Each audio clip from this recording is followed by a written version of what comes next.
Hello, everyone. I'm Chris Flynn, and I'm here with Scott Lang. And we are the Band Dads. Here to bring you a podcast about something that we care very dearly about, which is music education and band. Some of you are here because you want to learn about all things band. Some of you are here because you want to see a train wreck. And the answer is yes to both of those. We don't care why you're here. We're going to answer all the questions. We're going to say the things you're thinking. We're going to debunk all the myths. Yep. This is the Band Dads Podcast. The podcast by and for confused band parents. Is that the tagline? Welcome to the very first premiere, shiny, brand new episode of the Band Dads Podcast. This is like our inauguration. It is. We should have a band or something. Do you think we'd get a good turnout for our inauguration? Do you think people will attend? No, I don't think Charge admission, maybe? I don't think there's anybody watching this podcast now. What would make you think they're going to travel 2 different states to come see us? Let's be clear. Some of you are here because you want to learn about all things band. Some of you are here because you want to see a train wreck. And the answer is yes to both of those. Mm-hmm. We don't care why you're here. Just that you're here. We'll be okay with it either way if you're here visiting with us. But this is the Band Dads Podcast. We're here to have a conversation about something that we both care very deeply about, which is music education and band. So we want to be clear to the fairer of the genders out there. Just because we're 2 band dads and our podcast is called the Band Dads Podcast doesn't mean this is for band dads. This is for all parents. I mean, it's not like we're going to talk about like how to build props or how to load the box truck. I don't do those things, so I don't plan to talk about how to do those things either. This is a place where we're going to answer all the questions. We're going to say the things you're thinking. Mm-hmm. We're going to debunk all the myths, and we're going to talk about some taboo subject, which is like money and how do you deal with difficult directors who are high strung. Not that I was ever one of those people. Not what I hear. Which brings about how we should introduce ourselves. This is Chris Flynn. And Chris Flynn, in addition to being a social media expert and being an incredible band dad, he is also a banker. Well, see, that's yes. I work in a corporate bank. Yes. Do you know what a pivot table is? Just tell me. I'm actually pretty good at pivot tables. Yeah. I'm pretty good at saying the word pivot table. That's it though. And I name drop it a lot. Like it's like Shakespeare. I don't really remember anything about Shakespeare, but if I say Shakespeare reminds us, it makes me sound smarter, which I'm not. So I would impress more people if I walked around talking about my ability to create pivot tables. Have I been missing an opportunity? It would make you less likely to have your wife want to spend time with you. But I don't know if I could do any worse than that already, but we're doing a Band Dad podcast. The women already are just flocking to us. No, if my wife is watching, that's not happening. So we're clear.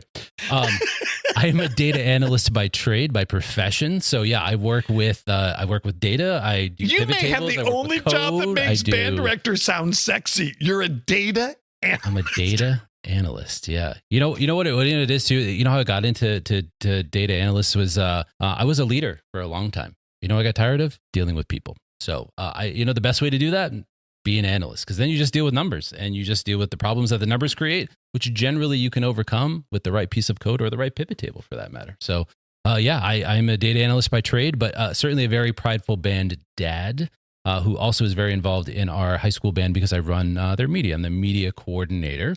And that's how Scott and I met, because Scott also has a child that goes to the same school. And we were in a booster meeting having discussion about marching band things. Like most band parents, we were very prideful of the performance that our kids put out on the field. And we were talking about the previous weekend's performance with some cynicism, ultimately, because we thought that maybe the results that our kids were getting were not what they deserved. Ultimately, we thought that maybe they deserved better compared to some of the other bands that we can. We just say they felt like they were the Kansas City Chiefs. You know, the other team, they were getting all the right calls, all the benefits. Yeah. And after one of the parents had said, "Well, I don't know what the judges saw, but I thought we were the best band there," I blew my cover. I didn't blow my lid.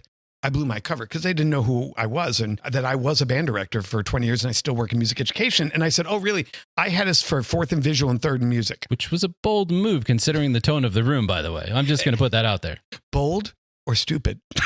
Those are synonymous sometimes. So I proceeded to explain that I felt like we had some staging issues and that the size of our band, given the division and our percussion heavy wind block, was impeding us, and that the different types of captions there were visual, performance, general effect, and their eyes glazed over. Yeah. And then Chris came to me and said, this would be nice to put in layman's terms and in some sort of document or something that people can refer back to. So not only for this conversation, because other band parents, if you've been to a booster meeting, you know that only represents a very small population of your actual band and the band parents, right?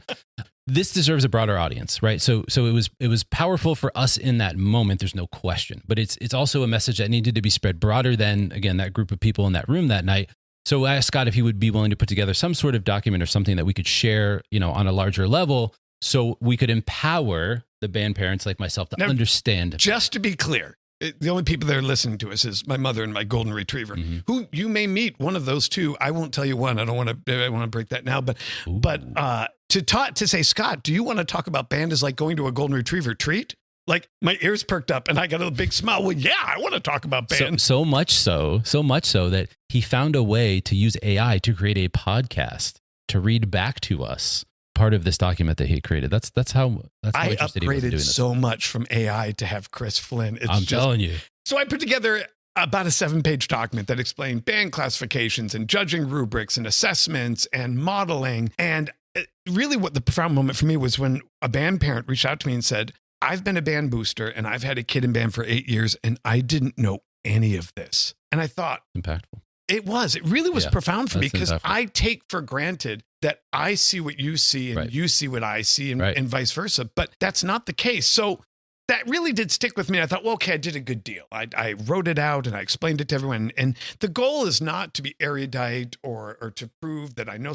The goal is to give you information and abilities to better enjoy your child's performance. That's what it's about. Absolutely. And it's, again, we do enjoy it, don't get me wrong, but again, you don't necessarily want to have a chip on your shoulder to the point where you're judging other children. But wouldn't you? Because you feel like yours are better, right? That's not a good place to be. If you're standing in front of a piece of art and someone explains the art to you, don't you appreciate the art better?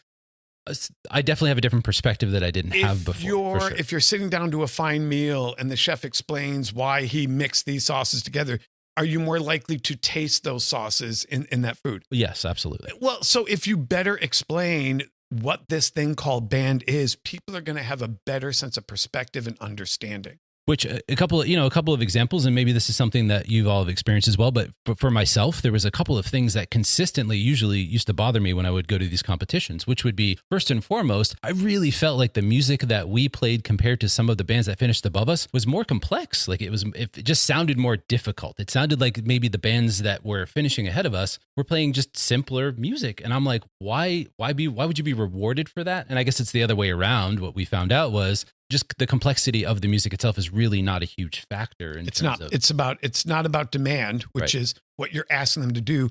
It's about execution, which is what they do. Right. And we're going to get into that in, I believe, episode 2, which I'm really excited about.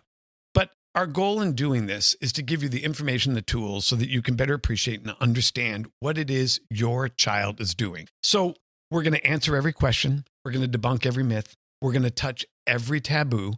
And what we're going to do is we've created an 8-episode mini podcast series. Yes. And if there's demand, we'll continue past 8. Absolutely. And if you're done with us after episode 1, we're still going to keep going to 8. So we're on the slate for 8 regardless. Scott's pretty convinced that he's one of the Kelsey brothers. So I have to sit with him for. I already quit my job.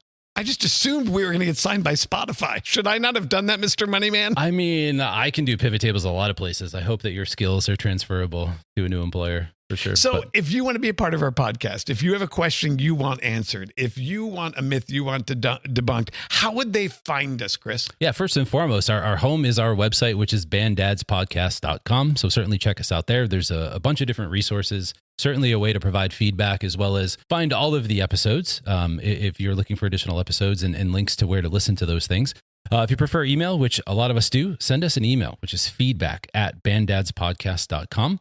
Because again, we want to hear from you. We want to share your story as well. If you want to join us with an audio or video clip that you think would be useful for us, send it along. And we'll take a look at all that stuff. And again, this is a broader conversation than just Scott and I. And if you want to involve others in the conversation, share this with your fellow band parents and let them know.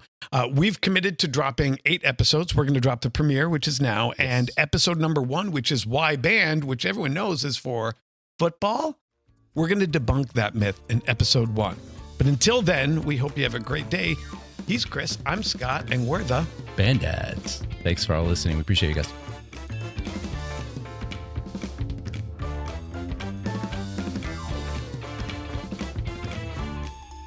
To stay up to date with the Band Dads podcast, please visit banddadspodcast.com.